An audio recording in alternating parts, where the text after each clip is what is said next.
Bien, el tema es prevención de diabetes mellitus.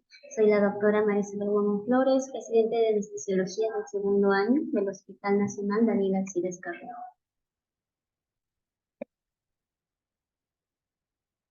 Cada 30 segundos en algún lugar del mundo se pierde una extremidad inferior por esta enfermedad. Lamentablemente, una de cada 3 personas con diabetes desarrollará algún tipo de pérdida de visión durante su vida. Podemos observar que esta enfermedad no solo aqueja a nuestro entorno cercano, sino también a personas que conocemos por otros medios como cantantes, artistas, que no están ajenos a esta enfermedad. Muchas veces y muchos de ellos han tenido complicaciones y han llegado a fallecer lamentablemente por ello. Aquí presento la regla de las mitades en el Perú. ¿Qué indica esta? Que del 100% de las personas que tienen diabetes, tan solo el 50% son diagnosticados. El 40% reciben una atención adecuada, solo el 25% alcanza un tratamiento adecuado. Solo el 13% de todos ellos tienen resultados adecuados o los deseados por los médicos. Mantener controlado un paciente puede costar de 1.400 soles anuales, versus el costo de un paciente complicado que puede ascender a 20.000 soles. El costo promedio por caso de complicación renal por la diabetes es de 12.000 soles anuales. Lamentablemente, la insuficiencia renal crónica es una de las principales complicaciones de la diabetes mellitus. ¿Qué factores están involucrados en el desarrollo de la diabetes mellitus? Por 2 específicamente, va a haber una predisposición genética y también otros factores como factores ambientales, la obesidad central, el sedentarismo, el envejecimiento, la malnutrición y el síndrome de ovario poliquístico, entre otros. Todo ello crea una resistencia a la insulina, la cual se va a compensar por la insulinoresistencia por parte de las células beta, ¿no? Estas producidas en el páncreas. Entonces se va a producir un estrés pancreático que va a conllevar a una disfunción de las células. Todo esto va a incrementar los niveles de glucosa y ácidos lípicos, produciendo finalmente lo que es la diabetes. Se estima que la diabetes es la 7ª causa de muerte en el mundo, la 5ª en la región América y en el Perú. Casi 3.000 peruanos cada año son diagnosticados con diabetes mellitus. Cada 8 segundos alguien en el mundo muere a causa de la diabetes. Se estima que alrededor de 2 millones de personas con diabetes mellitus viven en el Perú, ¿no? La diabetes causó alrededor de 640 millones de gastos sanitarios en el Perú en el 2017. Y este valor va incrementando con el pasar de los años. 2/3 partes de las personas con diabetes están en edad laboral. Ahora, ¿qué acciones podemos tomar para prevenirla? Porque sí, podemos prevenir esta enfermedad. Las instituciones como el de salud tienen un programa de reforma de vida. Las empresas prestadoras de servicios de salud tienen programas crónicos, como por ejemplo el Cuídate de RIMAS, el Siempre Sano de Pacífico. Por su parte, las clínicas privadas tienen programas de detección temprana de la diabetes. La Red MINSA tiene un sistema de la semana de prevención, en la cual evalúa a los pacientes, ¿no?, de forma indistinta para hacerles el descarte de la diabetes.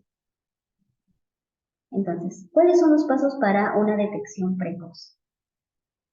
Previamente al desarrollo de las complicaciones, ¿no?, que son micro o macrovasculares, el individuo va a pasar años con esta enfermedad hasta que ésta se presente, ¿no? Entonces es importante hacer una detección temprana mediante, puede ser el test de la tolerancia oral a la glucosa, ¿no?, con glucosa disuelta en agua y medir los niveles de glucosa en sangre. Estos valores son los que nosotros vamos a manejar de acuerdo a los resultados que presente una persona que acuda a un control, ¿no? Si una persona normal tiene que tener en ayunas unos valores por debajo de 100 de glucosa. Entonces, es una persona que está normal, está sana. Ahora, personas que manejan valores entre 101 y 125, ya podríamos pensar en una prediabetes. Pero si una persona en ayunas tiene valores por encima de 126, ya podríamos diagnosticar a estas personas con diabetes mellitus. Vemos estos valores, hacemos también el test de tolerancia oral a la glucosa y otros valores como la hemoglobina glicosilada, que también nos va a dar rangos, ¿no? Para nosotros determinar si el paciente presenta o no diabetes mellitus. Entonces es importante, ¿no? Para nosotros como población hacer un abordaje inicial mediante un tamizaje, ¿no? Un tamizaje de la glicemia, controles de glicemia, ver los factores de riesgo, ¿no? Como población tenemos que ver si nosotros contamos con estos factores de riesgo, ¿no? Y hemos visto factores de riesgo genético, si en la familia existen personas con diabetes, ¿no? Sobre todo si es en nuestra tendencia, entonces nosotros podremos pensar que contamos con estos factores. O si nosotros contamos con la obesidad, que es una de las enfermedades más prevalentes actualmente en nuestro entorno, ¿no? Entonces se hace un reclutamiento para un programa de vigilancia. ¿Quiénes están en riesgo de padecer esta enfermedad? ¿No? Tenemos adultos con escolaridad primaria, procedencia rural con urbanización reciente, antecedentes de familiares con diabetes tipo 1 o tipo 2, personas mayores de 45 años, personas con el colesterol elevado o el HDL disminuido por debajo de lo normal, el perímetro de la cintura en mujeres mayor de 80, en varones mayor de 90, es otro de los factores de riesgo, un índice de masa corporal mayor de 25, el sedentarismo, que actualmente por el trabajo que hacemos, como en el COVID, que ha sido un trabajo remoto, muchas personas hemos caído en lo que es el sedentarismo, la hipertensión arterial, que es otra de las enfermedades crónicas silenciosas, ¿no? Que mucha parte de la población también la tiene, antecedentes de enfermedades isquémicas coronarias, síndrome de ovario poliquístico, ¿no? O antecedente obstétrico de hijos más de 4 kilos, ¿no? La mala alimentación también es un factor de riesgo muy importante. Actualmente, por la vida agitada que llevamos, muchas veces todos tenemos esta mala alimentación, consumimos alimentos altos en calorías, altos en carbohidratos y bajos en ácidos grasos poliinsaturados como omega 3, que es muy beneficioso, o antioxidantes naturales. Entonces, personas con factores de riesgo y personas con diagnóstico de diabetes que tienen que hacer unos controles periódicos, ¿no? En estas personas hay que incidir en un control nutricional, la atención médica e inmunización, un plan de ejercicios que ya deben llevar ellos, un soporte y el soporte psicológico, que es muy importante. Entonces, los controles periódicos en la población se van a llevar a cabo, ¿no? De acuerdo a pacientes con riesgo elevado o sobrepeso u obesidad, ¿no? En estos pacientes hay que hacer un control de la glicemia, un control de peso, que es muy importante, la presión arterial y los niveles. Pero ya pacientes con el diagnóstico de diabetes mellitus, ¿no? Haremos un control más insidioso, más frecuente de la glicemia, de la hemoglobina glicosilada, el control del peso, muy importante, la presión arterial, puesto que la diabetes mellitus va de la mano de la hipertensión arterial.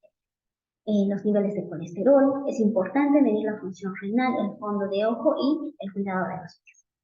Entonces, para que un paciente vaya bien, ya sea el paciente con factores de riesgo o un paciente ya esté diagnosticado con diabetes mellitus, es importante el automanejo, ¿no?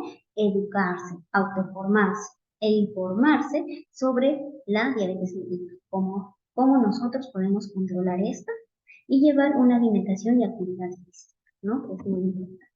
Entonces, los pilares de acción para prevenir, ¿no?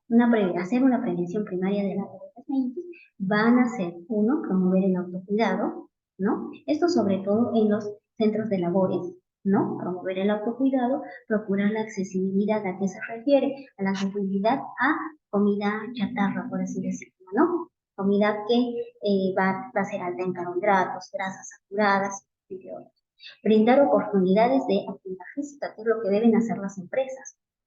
Y la formación, sensibilización e información sobre esta enfermedad.